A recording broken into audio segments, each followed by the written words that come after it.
What happens when a legendary country music icon steps into what should be a routine interview, only to find himself facing the most shocking disrespect of his entire career?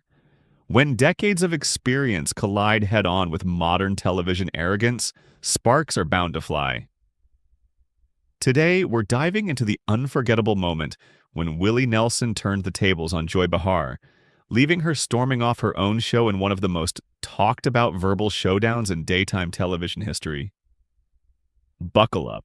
This story is jaw-dropping, and you're not going to believe what happens next.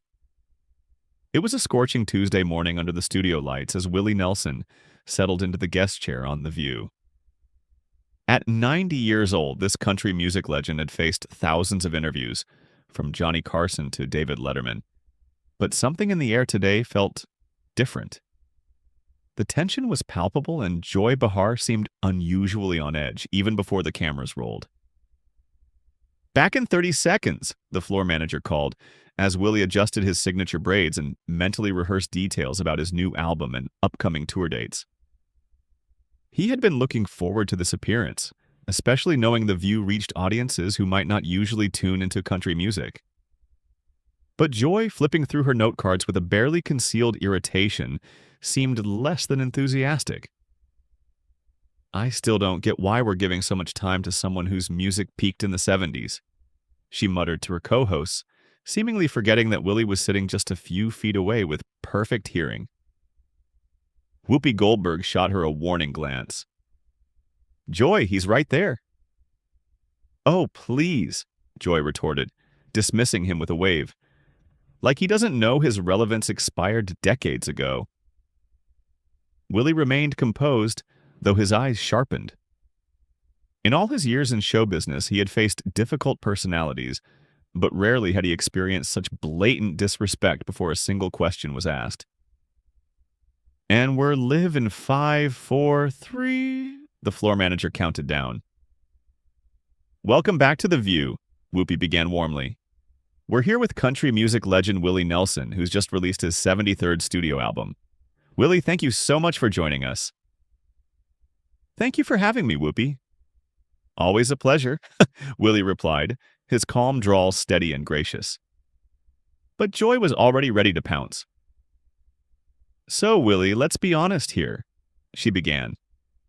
73 albums. Don't you think you're just repeating the same old material at this point? How many times can you sing about trucks and heartbreak?" The other hosts exchanged uneasy glances. Sarah Haynes cleared her throat nervously while Alyssa Farah Griffin looked down at her notes. Willie, still composed, let a hint of steel creep into his voice.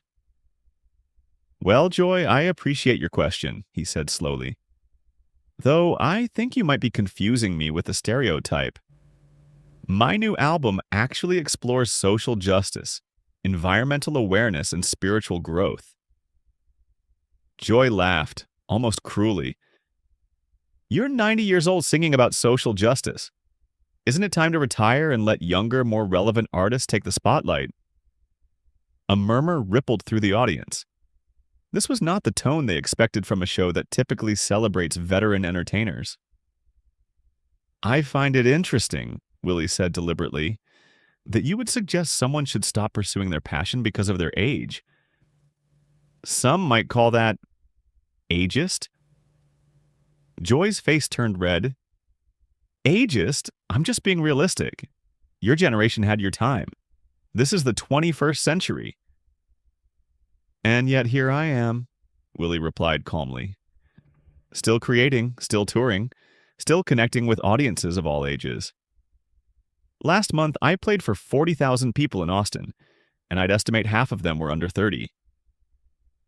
"Probably just nostalgia tourism?" Joy shot back dismissively. Whoopi tried to redirect the conversation. "Willie, tell us about your collaboration with Billie Eilish on the new album." But Joy wasn't finished. "Wait, you collaborated with Billie Eilish? That poor girl probably had no idea what she was getting into. Did you even understand her music, or were you just trying to stay relevant by association?" The studio fell silent. Only the soft hum of the cameras could be heard. Willie's band members in the audience shifted uneasily. The stage was set for one of the most unforgettable showdowns in daytime television history. What happened next was uncomfortable to witness, but you couldn't look away. Willie leaned forward slightly, his voice calm, yet carrying a quiet, unmistakable authority. "Joy," he began, measured but firm, "I've been in this business for over 60 years. I've worked with everyone from Ray Charles to Snoop Dogg, from Dolly Parton to Norah Jones. Collaboration isn't about staying relevant. It's about respecting the artistry in others and connecting through music." Joy scoffed, dismissing his words. "Oh, please, those collaborations were probably just charity cases. These young artists probably felt sorry for you." A ripple of discomfort ran through the audience. One voice from the back called out, "That's enough, Joy." Alyssa tried to steer the conversation back on track.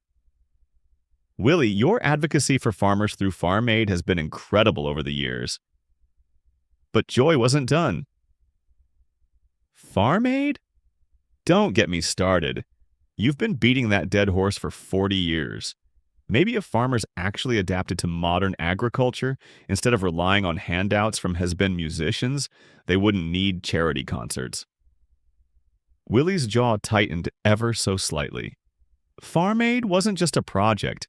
It was a mission that had saved thousands of family farms across America. "Joy," he said, his voice dropping to a quiet but deadly calm, "you might want to be careful dismissing the struggles of American farmers. These are people who feed our nation, often at great personal sacrifice." "Spare me the Heartland lecture, Willie. This isn't 1985. "Get with the times," Joy shot back, oblivious to the tension she was creating. Sarah Haynes looked like she wanted to disappear under the table. Behind the scenes, production staff were frantically signaling, but Joy pressed on. Willie, patient as ever, studied her with the quiet intensity of someone who had faced difficult people his whole life. "You know, Joy," he said slowly, "I've been interviewed by people who disagreed with me. Disrespectful." Joy laughed harshly. "I'm just asking the tough questions others are too polite to ask. Someone needs to tell you your time is up. You've appointed yourself to that position." The tension in the studio was thick enough to cut with a knife.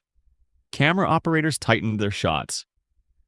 Willie's band members exchanged worried whispers, some shaking their heads in disbelief. Whoopi tried to salvage the moment. "Willie, let's talk about your guitar, your iconic instrument." But Joy cut in again. "That old guitar? Honestly, it looks like it belongs in a museum, not on stage. How can you even play something that's falling apart?" Willie instinctively reached for his guitar resting beside him. This instrument had been by his side for over 50 years, carrying the scars of a lifetime of music. "This guitar," he said quietly, "has been with me through every song I've written, every stage I've played, every joy and sorrow in my life. It's not beat up, Joy. It's seasoned." "Seasoned?" Joy snorted. "It's falling apart, just like your career." The words hung in the air sharp and heavy. Willie studied her silently, then slowly a smile spread across his face. Not anger, not frustration, but a calm, knowing smile. The smile of someone who had reached his limit. With grace intact. "You know what, Joy?" he said, his voice now commanding the room. Everyone leaned in. "I think it's time for a real conversation. Not the fake forced TV conversation you've been trying to run, but an honest one." Joy rolled her eyes. "Oh, great. Here comes the folksy wisdom." "No," Willie corrected gently. "Here comes the truth. You've spent the last 10 minutes trying to tear down a 90-year-old man on national television. You've insulted my music, my age, my collaborators, my causes, and now my guitar. I'm curious. What exactly do you think you're accomplishing?" "I'm doing journalism," Joy shot back, defensive. "I'm asking the questions that matter." The studio was electric. Everyone knew they were about to witness a masterclass in grace, patience, and subtle devastation. Willie chuckled softly, a sound that somehow felt both warm and cutting. "Is that what you call this?" he asked, leaning back slightly. "Because from where I'm sitting, it looks like you're trying to humiliate a guest just to make yourself feel important." The audience went utterly silent. You could hear the hum of the air conditioning in the rafters. "I don't need to make myself feel important," Joy snapped. "I've been doing television longer than most people have been alive." Willie tilted his head thoughtfully. "And yet, in all my years in entertainment, I've never seen someone work so hard to make themselves look small." Joy's face shifted from red to purple. "Excuse me?" "You heard me correctly," Willie continued, his tone steady but firm. "You're sitting here trying to diminish someone else's lifetime of work, and all you're really showing the world is what kind of person you are." Whoopi attempted to intervene. "Willie, maybe we should—" "No, Whoopi," Willie said gently but decisively. "Joy wanted an honest conversation, so let's have one. You've made it clear you think I'm irrelevant, that my music doesn't matter, that my causes are outdated, but here's what I find fascinating." He leaned in, eyes fixed on her. "You seem to know an awful lot about my career for someone who thinks it's worthless." Joy opened her mouth to respond, but Willie went on. "You brought up my collaborations with young artists. You mentioned Billie Eilish. You know about my 73 albums. That's quite a lot of knowledge for someone whose time is supposedly up." "I do my research," Joy said defensively. Willie smiled faintly. "Or maybe," he suggested, "you've been listening longer than you want to admit. Maybe there's something about this old, irrelevant music that keeps drawing you back." "That's ridiculous," Joy shot back. Willie leaned back, relaxed now, his calmness magnifying the tension in the room. "I've noticed something about people who go out of their way to attack artists they claim not to care about. They're usually fighting something inside themselves." "Don't psychoanalyze me, old man," Joy snapped, the insult cutting through the air like a whip. Audience members gasped audibly. Sarah Haynes buried her face in her hands. Willie raised an eyebrow. "Old man? Huh? Well, at least now you're being honest about your bias instead of hiding behind fake journalism." "It's not bias, it's reality," Joy fired back. "You're old, your music is old, and your time is over." Willie's voice remained calm, almost maddeningly so. "Funny how irrelevant artists manage to top the charts. My 73rd album debuted at #1 on the country charts just last week." Joy's face flustered and the studio erupted. Audience members began shouting. "That's enough, lady!" one man yelled. "Shame on you!" a woman near the front cried. Willie raised a hand, and somehow, magically, the crowd fell silent. The power of his presence commanded respect. "It's all right, folks," he said to the audience. "Joy has a right to her opinion, even if it's rooted in ignorance." "Ignorance!" Joy practically shrieked. "Yes, ignorance," Willie continued unwavering. "You just dismissed an entire genre of music that has influenced everything from rock to hip-hop. You insulted millions of fans who find meaning and joy in country music. And you did it all while showing that you don't actually understand what you're talking about." Alyssa finally spoke up. "Willie, your influence on music is undeniable. Artists across every genre cite you as an inspiration." "Thank you, Alyssa. That's kind of you to say," Willie replied. Then, turning back to Joy, he added, "But I don't think you're here to discuss musical influence or cultural impact. I think you're here to perform cruelty for entertainment." "I'm not being cruel. I'm being honest," Joy protested. "Are you?" Willie asked, locking eyes with her. "When you go home tonight and look at yourself in the mirror, are you going to be proud of how you treated a guest today? Are you going to feel good about spending national television time trying to hurt someone's feelings?" Joy's mouth opened and closed like a fish. She hadn't expected this line of questioning. You thought you could use your platform to make an old man feel bad about himself, Willie continued, his voice calm but deadly precise. You thought you could embarrass me, diminish me, maybe get a viral moment from my humiliation. That's not what I was doing. Then explain to me what you were doing, Joy demanded, her voice wavering slightly now. The entire studio seemed to hold its breath. Everyone knew the moment of reckoning had arrived. Explain to everyone watching at home why you thought it was appropriate to attack a guest who came here in good faith to talk about his new music, Willie said, his tone calm but undeniably piercing. Joy looked around the studio, desperate. Her co-hosts buried their heads in notes. The audience stared at her, expressions ranging from disappointment to disbelief. Behind the cameras, the production crew looked mortified. I was asking legitimate questions about relevance in the music industry, she said, her voice suddenly small. Willie nodded slowly. Legitimate questions? Yes, legitimate questions, she insisted. He leaned forward, every word measured. I see.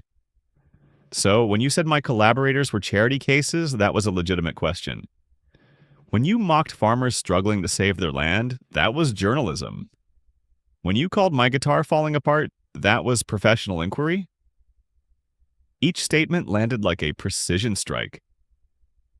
Joy's defensiveness began to crumble. She was starting to realize how she must look to everyone watching.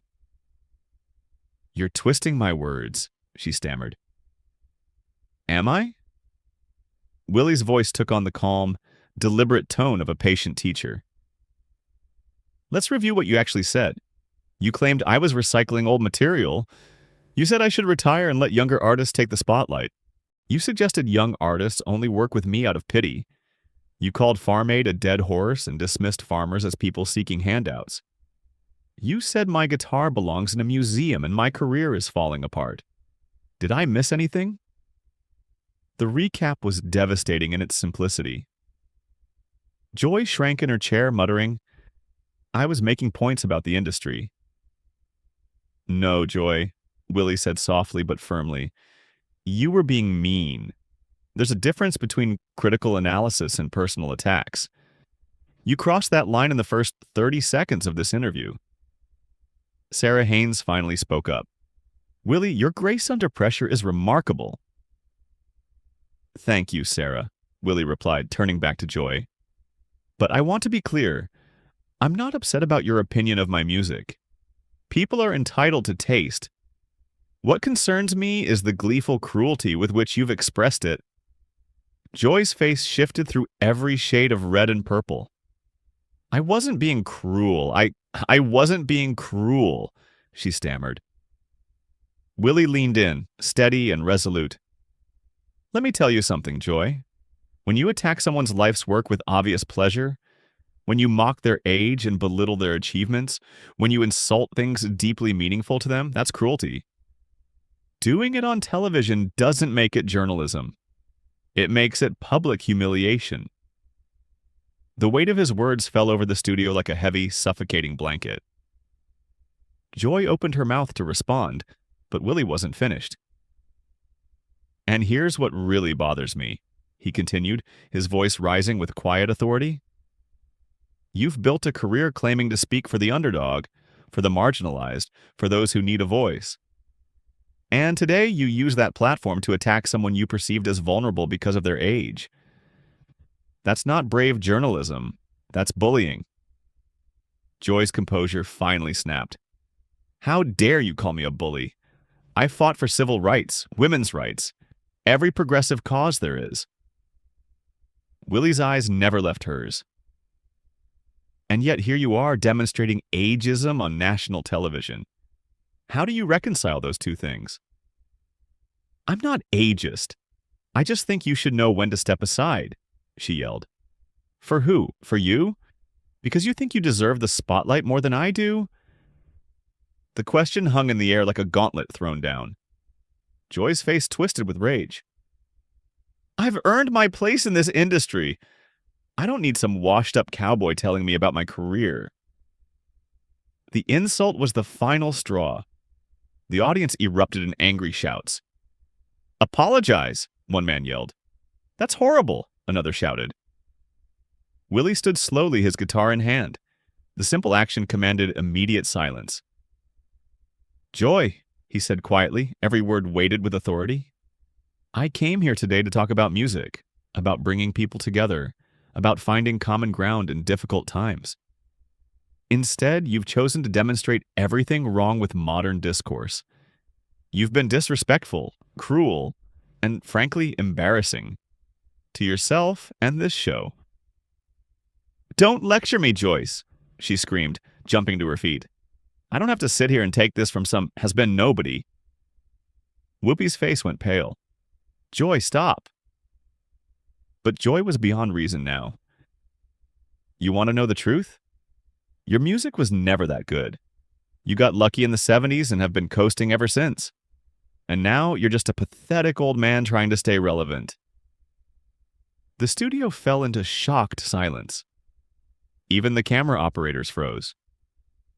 The words hung in the air, raw and undeniable, until everyone knew that the balance of power in this room had irrevocably shifted.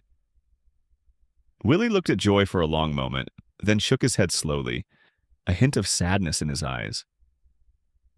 "You know," he said quietly, "in 90 years on this earth, I've learned that when someone attacks you this viciously, it usually says more about them than it does about you." He turned toward the audience and the cameras, his voice calm and measured. "Folks, I want to thank you for your kindness today. Music is meant to bring people together, and I hope that's what we can focus on moving forward." Joy's face had now turned a deep purple with rage. "Don't you dare dismiss me! I'm talking to you!" she shouted. Willie turned back to her, his expression calm, almost pitying. "Joy, maybe you should ask yourself why you're so angry at a 90-year-old man who simply wanted to talk about his new album. What's really eating at you?" "Nothing's eating at me. I just can't stand fake, humble acts," she barked. "There's nothing fake about treating people with respect," Willie said gently. "You might want to try it sometime." That was the final blow. Joy's face crumpled with fury and humiliation. She had been completely outmaneuvered by the very person she had tried to humiliate, and everyone could see it. "I'm done with this," she shrieked. "I don't have to sit here and be lectured by some irrelevant fossil." She ripped off her microphone, threw it on the floor, and stormed toward the exit. Willie called out calmly, "Joy, I hope you find whatever it is you're looking for." She spun around one last time, her voice shaking with anger. "Go to hell, Willie!" And with that, she was gone, leaving a studio filled with stunned faces and uncomfortable silence. Willie settled back into his chair, picking up his guitar. "Well," he said with a small, wry smile, "I guess we have some extra time to talk about music." The audience erupted into applause, finally releasing the tension that had been building throughout the entire confrontation.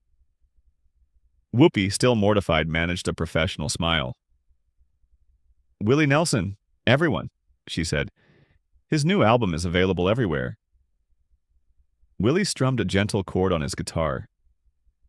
"Sometimes," he said to the camera, "the most important thing you can do is just keep making music." In that moment, he had done more than survive one of the most uncomfortable television interviews in recent memory. He had turned it into a lesson about dignity, respect, and the power of staying true to yourself, even when others try to tear you down. What do you think about this incredible confrontation? Subscribe to the channel and drop a comment. Have you ever seen someone completely destroy their own credibility like Joy Behar did here?